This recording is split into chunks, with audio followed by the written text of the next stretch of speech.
What do you call a hairy beast that's Oh my lost? gosh. A hairy beast that's lost? Yeah. I don't know. A werewolf. Get it? Werewolf. Werewolf. Is that what we're doing our episode on today? Werewolves? Yep, sure is. Okay. Roll the music. On a previous episode, we covered the topic of full moon hysteria, also known as lunar lunacy. A piece of that we needed to revisit was the idea of werewolves. We're looking at questions such as where did they come from and what's the deal with the full moon? This is Country Roads Creeps. Sorry, I rushed the ending. You missed it a little bit. I was too busy laughing at What's the deal? where do they come from. I thought, because if it was me, I would have written that intro. Where did they come from? Where did they go? Where did they come from? Gotcha. All right. Yeah, we're talking about werewolves today.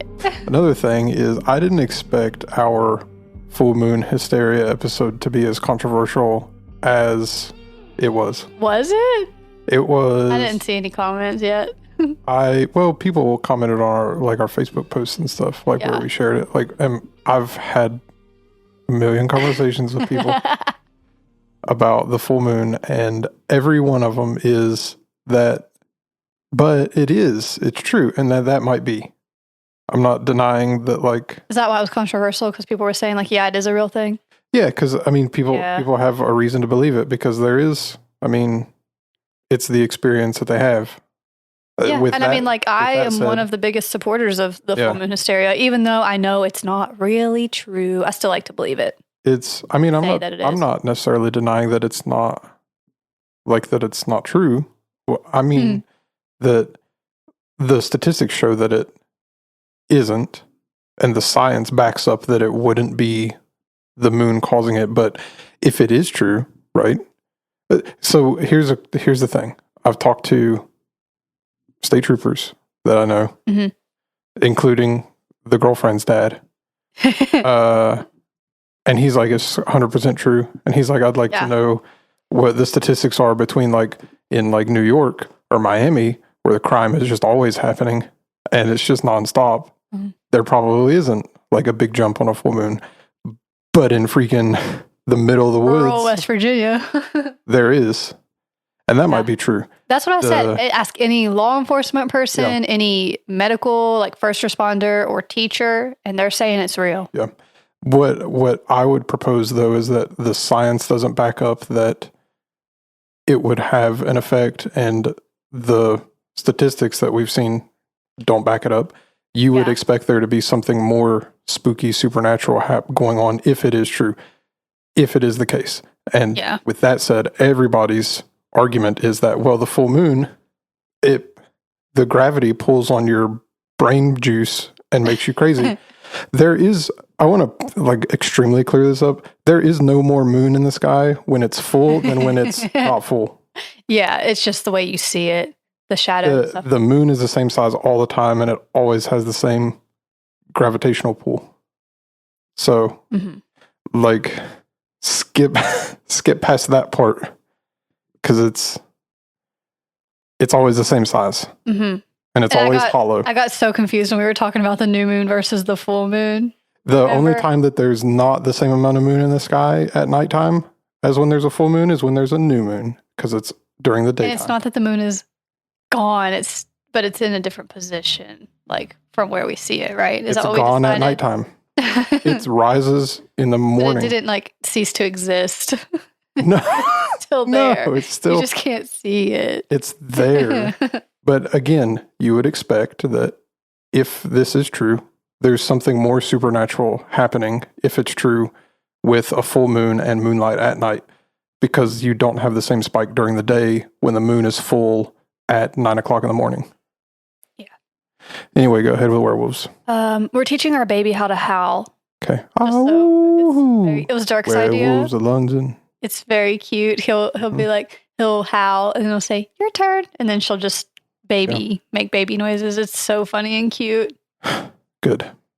All right, we'll get into it. I do want to talk about your Thanksgiving and stuff, but at the end, we're going to circle back to the chit chat after we tell the story. Good. So most of this info comes from Britannica. Just putting that out there. Okay. We're going to start with what is a werewolf? Okay. All right. So it's traditionally a European cryptid, although obviously the stories have spread worldwide at this point. Okay. It started in Europe. So a werewolf, just in case anyone doesn't know, I'm sure we all do, but it's a human that can transform into a wolf or a wolf-like hybrid. But most legends are about total full-on wolf transformations, so completely changing over to the animal. Like to an actual animal wolf. Yep. Not a wolf human man. hybrid. No. Yeah. We're talking like covered in fur, long snout, sharp teeth and claws, tail, all that stuff. Gotcha. Okay. So like werewolves would growl and howl like an actual wolf. They're said to be very violent and destructive. They will attack and eat people and just like destroy everything around them, almost in a frenzy. And then they're faster and stronger than both regular humans and regular wolves. So when they're in human form, they're stronger than normal humans. Mm-hmm. When they're in wolf form, they're stronger than normal wolves and have like super speed and stuff like that. Very fast, very strong. According to European folklore, when werewolves are in their human form, they might have a unibrow, curved fingernails, or hair under their tongue. So it sucks if you just naturally have a unibrow and then people are like accusing you of being a werewolf because your eyebrows grew together. And you don't have nail trimmers. And then people are like, that guy. Now the hair She's under a your witch. tongue, that's... Burn her. How do you know she's a witch? Because she weighs more than a duck. It's funny that you bring that up because we're going to talk sort of about the witch trials in a minute. Okay. Yeah. Interesting. I love the Monty Python part about the witches. I think we've talked about that before, haven't we? You said everybody needs to go watch that. Yeah, everybody needs to go watch Monty Python and the Holy Grail. And they have, it's almost like right at the beginning of the movie, but even you can just look it up on YouTube, the Monty Python witch trials sketch that comes from that movie. And it's like all this ridiculous stuff. How do you know she's a witch? Well, she looks like one. They dress me up like this, and they have like a big fake nose on her. All right. Let's see. Where did I leave off?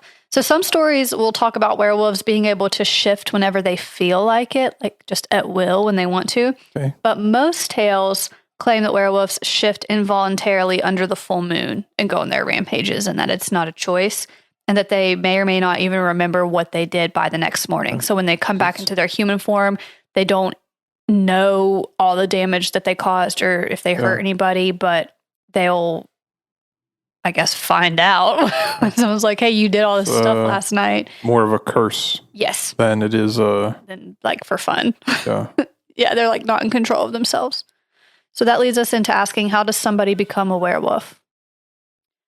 I know. Tell me. You have to download the Dawnguard DLC on Elder Scrolls Skyrim.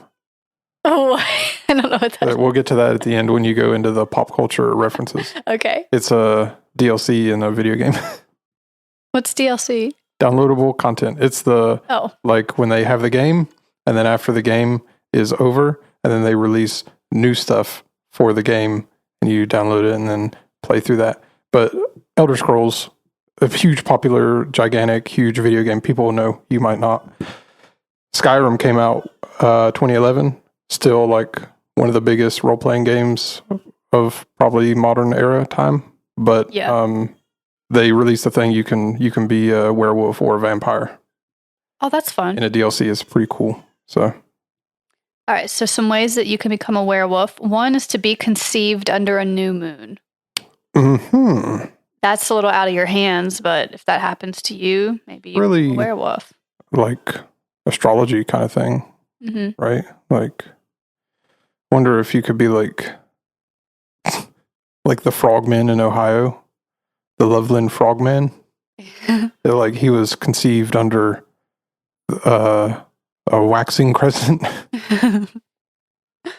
That was funny. In our full moon episode, we were talking about like, well, what would happen? I wonder if there's any statistics for something happening under a waxing crescent moon. Does that cause anything? Yeah. I don't know. That'd be funny. Somebody do the research, please. Just start tracking everything that you can possibly think of that happens on crescent moons. Yeah. Find a pattern. Or maybe you'll find that bad things just happen at nighttime. Yeah, facts, actually. Maybe. Yep.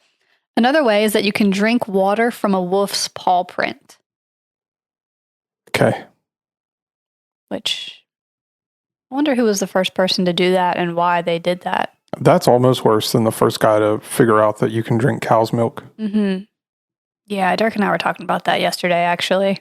Yeah. It's funny. So you can drink out of a wolf's paw print and then you become a werewolf. Like, could you really just not find water anywhere else? You only could find it in the paw print, and then you drank it and became a werewolf? Here's a question.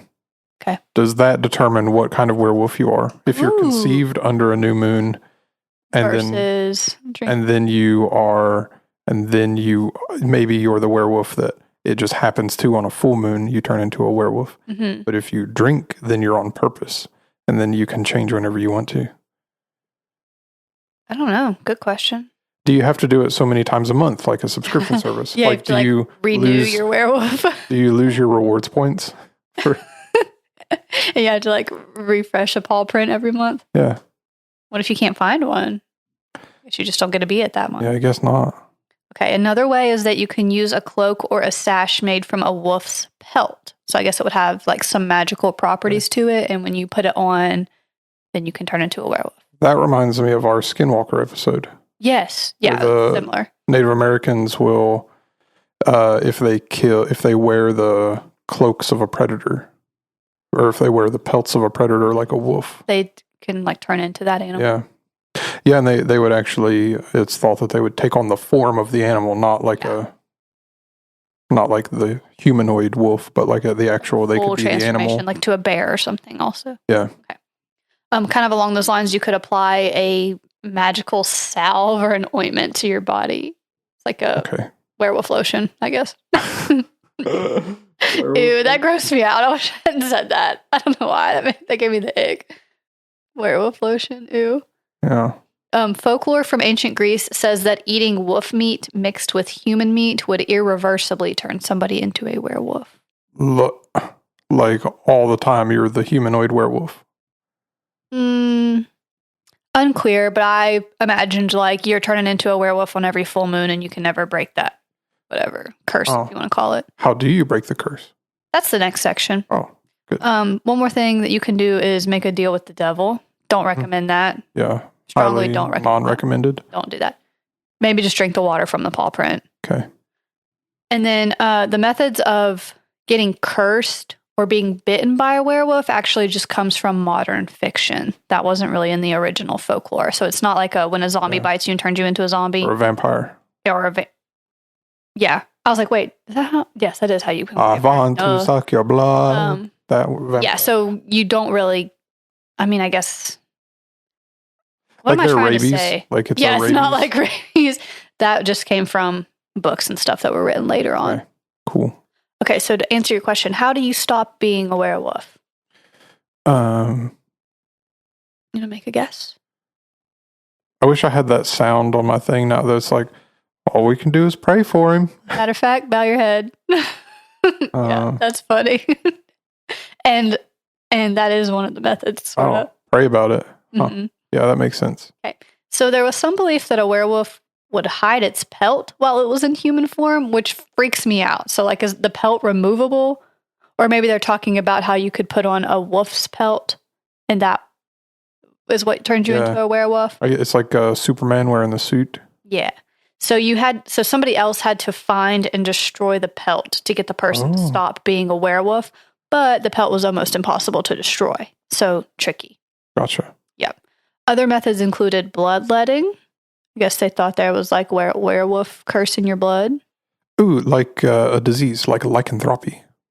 Mm-hmm. Lycanthropy. Funny you brought that up because I was trying to figure out how to pronounce that word. And then I remembered the Shakira song She Wolf. And she says, lycanthropy. This is lycanthropy. Okay. Yep, so it might be lycanthropy. Do you know where the word lycanthropy comes from? Yep, talk about it in a second. Good. Other methods include inducing vomiting, just puke it out, throw up your werewolfness, drinking vinegar. Okay. Not sure why that one was. And then also exorcism, so kind of like pray it out. It's demons. Mm-hmm. Okay. Especially probably if you made a deal with the devil, you would, I guess, go the exorcism route. Mm. Now, you've heard that you can kill werewolf with a silver bullet. Yeah. that theory also comes from modern fiction, not part of the original folklore. Yeah, I was going to say, I thought something like this was in Supernatural, where they hunt monsters and stuff.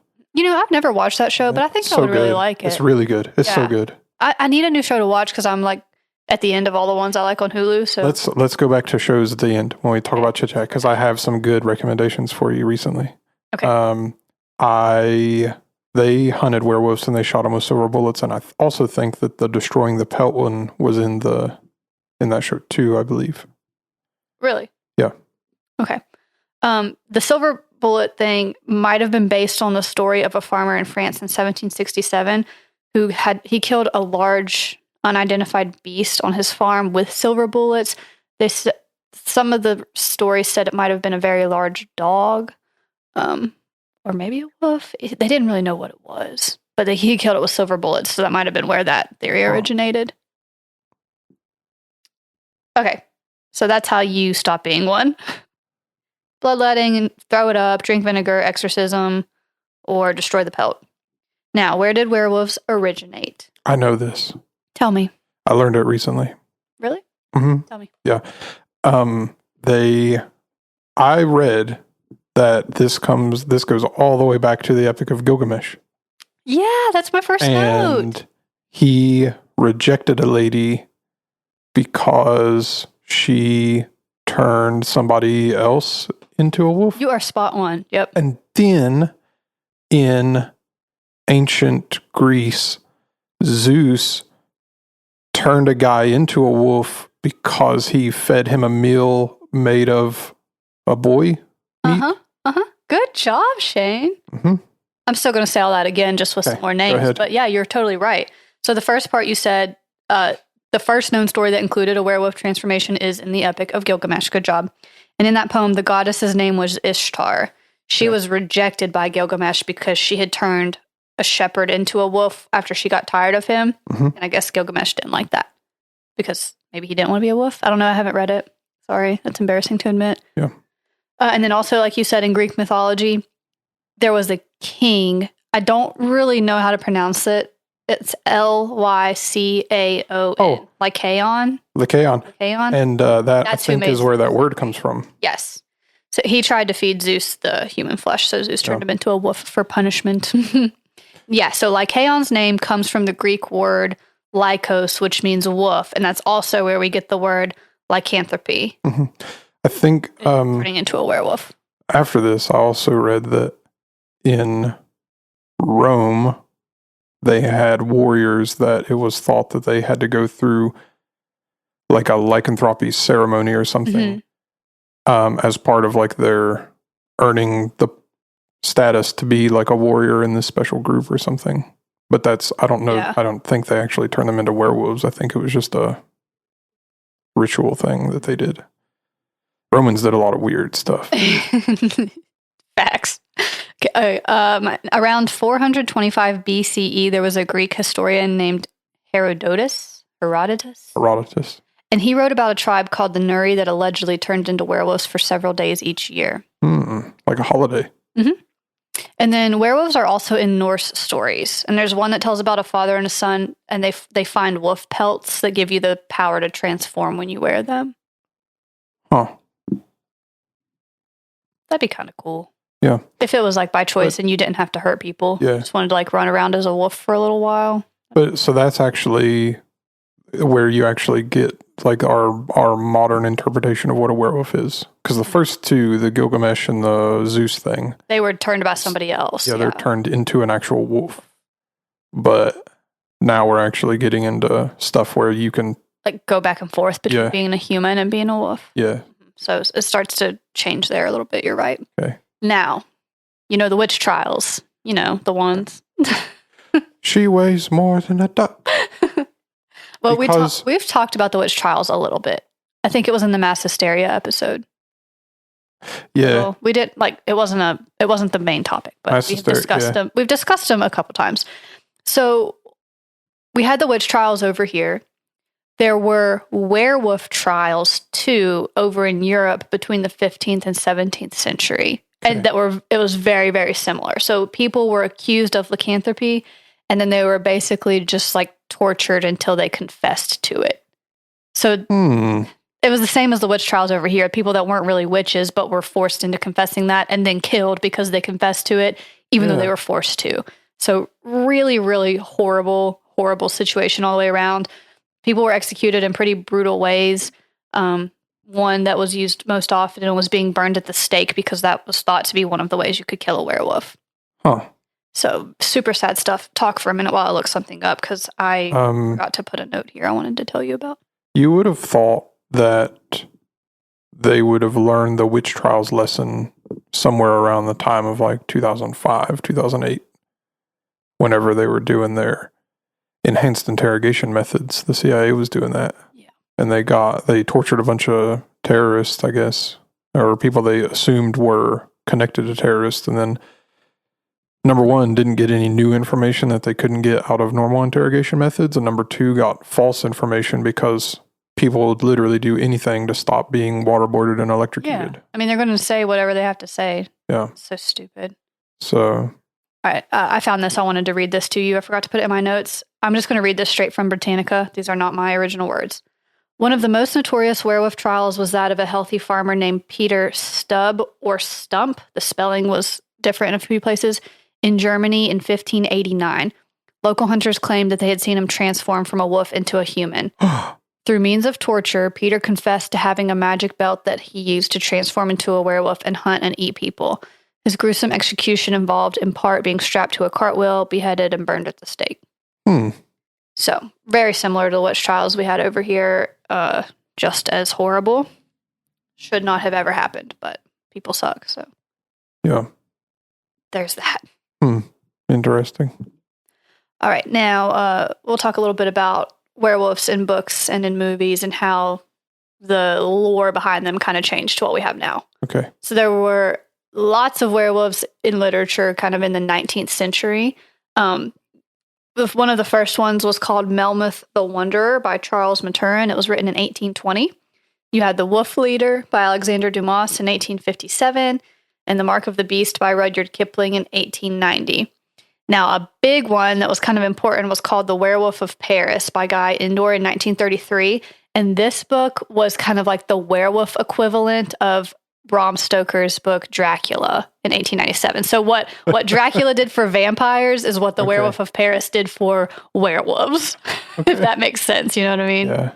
That book was later turned into the movie The Curse of the Werewolf. There was a screen adaptation in 1961. Okay. So that's what kind of did the big modern boom for werewolf lore. Okay. And then some other notable movies were Werewolf of London in 1935, The Wolfman in 1941, and The Howling in 1981. And the song, Werewolves of London. Werewolves of London. Yeah.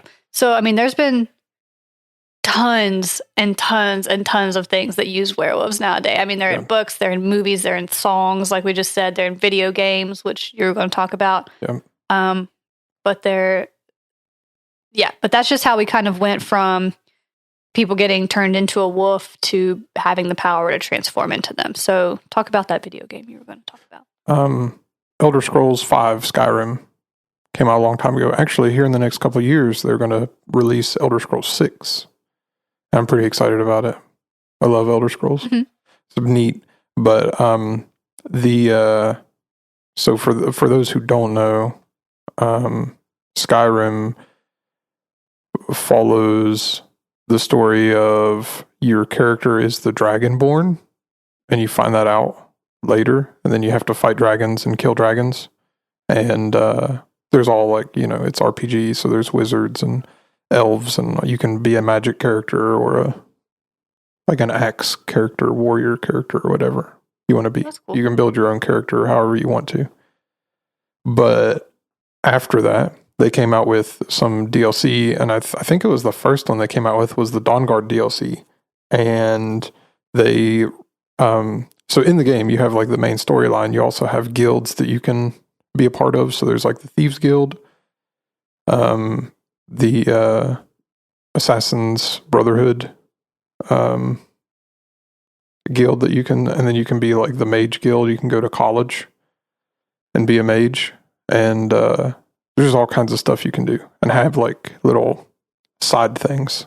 to be involved in. During this whole thing, there's a civil war.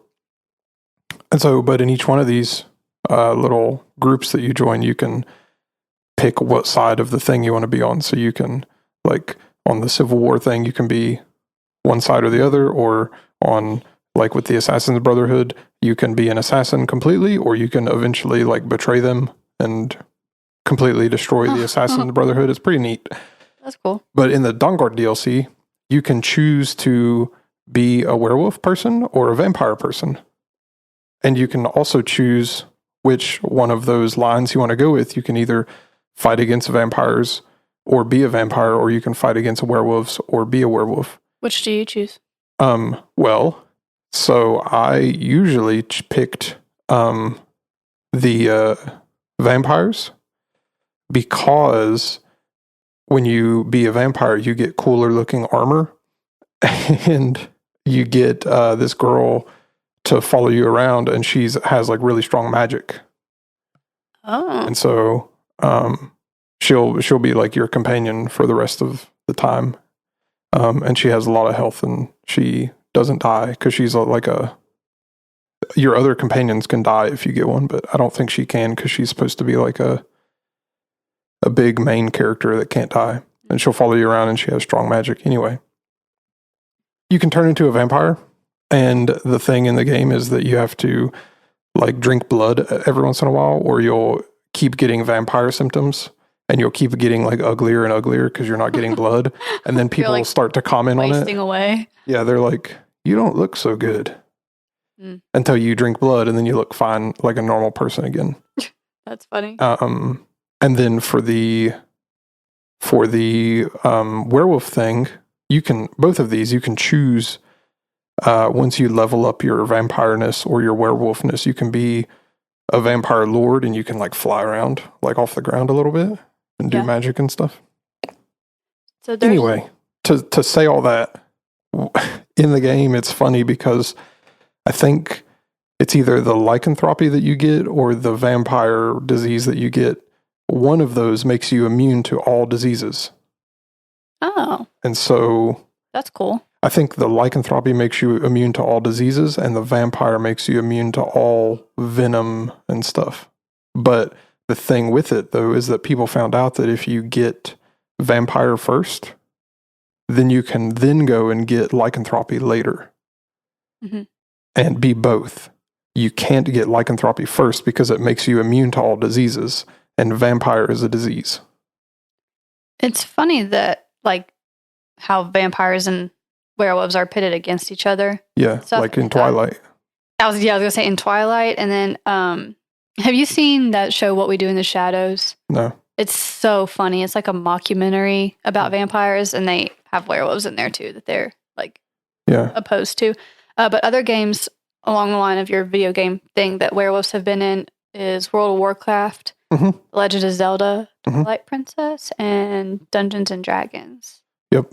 And then, okay, so there's, I don't know if I've talked about this before, but there's a board game that Dirk and I got that is so much fun. It's called Horrified American Monsters. That's the version that we have.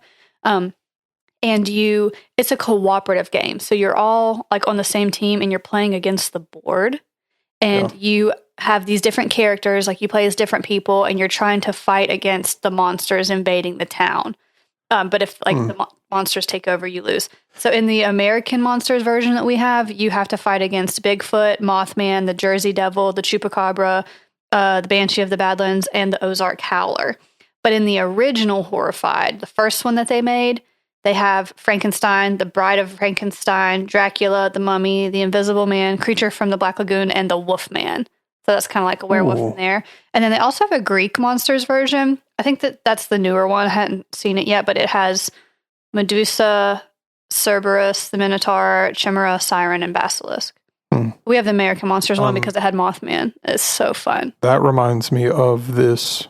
I guess it's kind of like a game that people have put this sort of into practice, but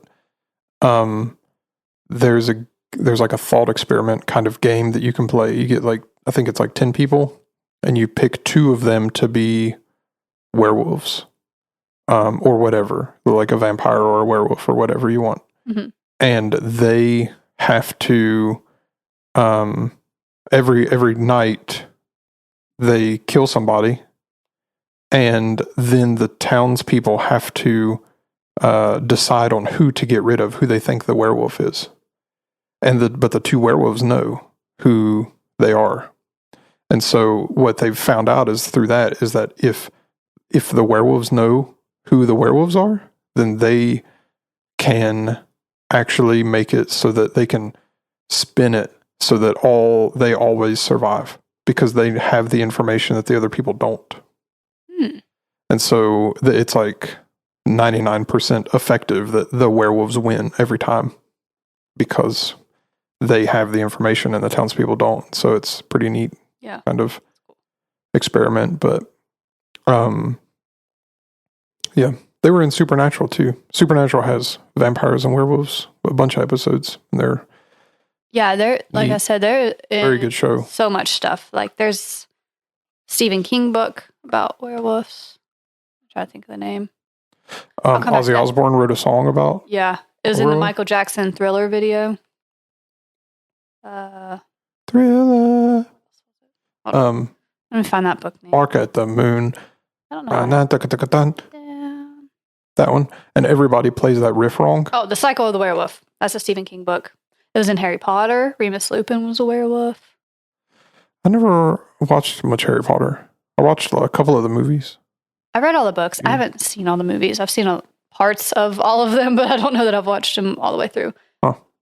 Dirk and I did watch a lot of them when we first brought the baby home. We were just trapped on the couch. What else you got for werewolves? That's all. Oh. The end. Oh, my phone's buzzing. We can talk about, we're going to circle back to, finish your thoughts on werewolves, and then I wanted to talk about Supernatural. No, just werewolves are interesting. Yeah, they're cool. Dirk and I were werewolves for Halloween one year, actually. It was fun.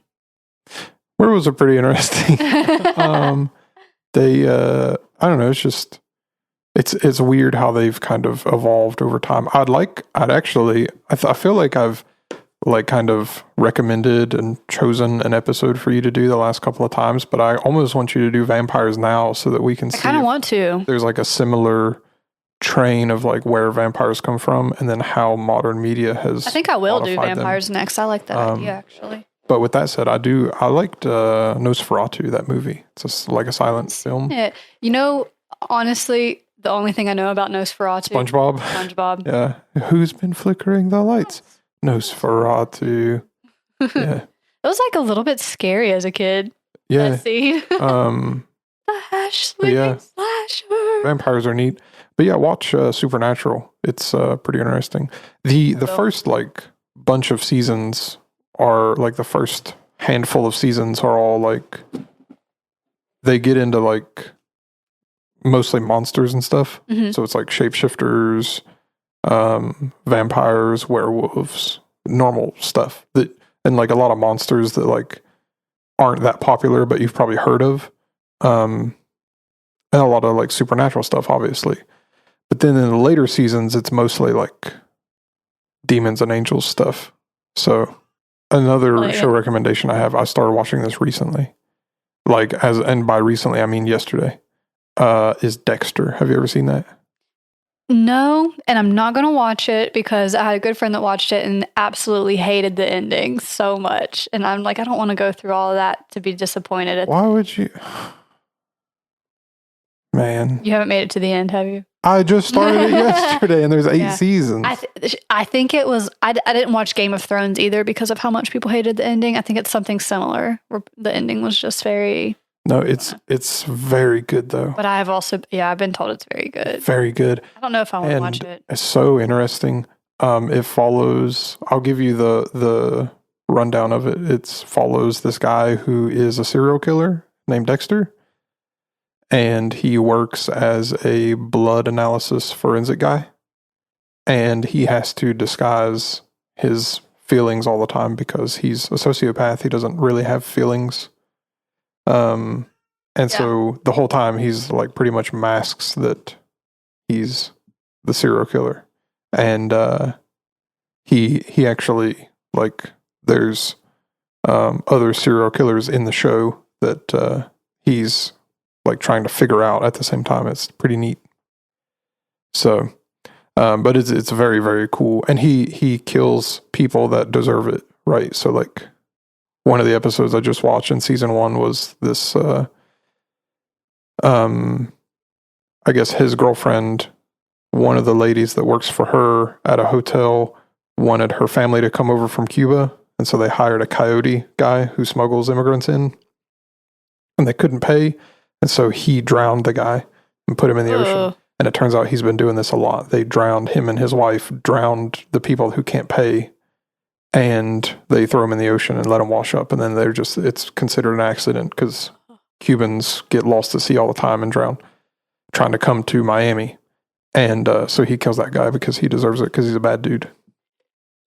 Nice. So it's neat. So it's one of the interesting things about how to build in character development, because like it's kind of a guy that you're like, serial killer is a bad dude, but he's killing bad people. It's sort of like a vigilante, so you can kind of get behind him at a certain point. Yeah. That's interesting. You're like almost kind of rooting for the villain. That something similar happens in the show. So he's the main character and the hero, sort of, in a way. Well, but you're recognizing that he's not like a bad guy. So it's sort of interesting that they've made it a spin of like you actually kind of like the bad guy in a way.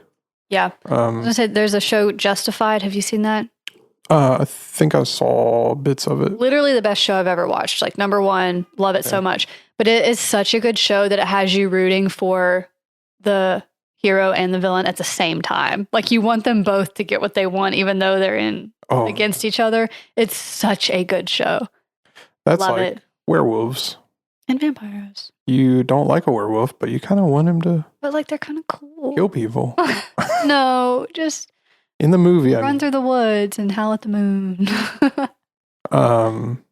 But yeah, so I mean, I don't know. I like shows like that. I like it when you can tell that there's a character who is like, anytime they show up on screen, you're like, I don't like that guy.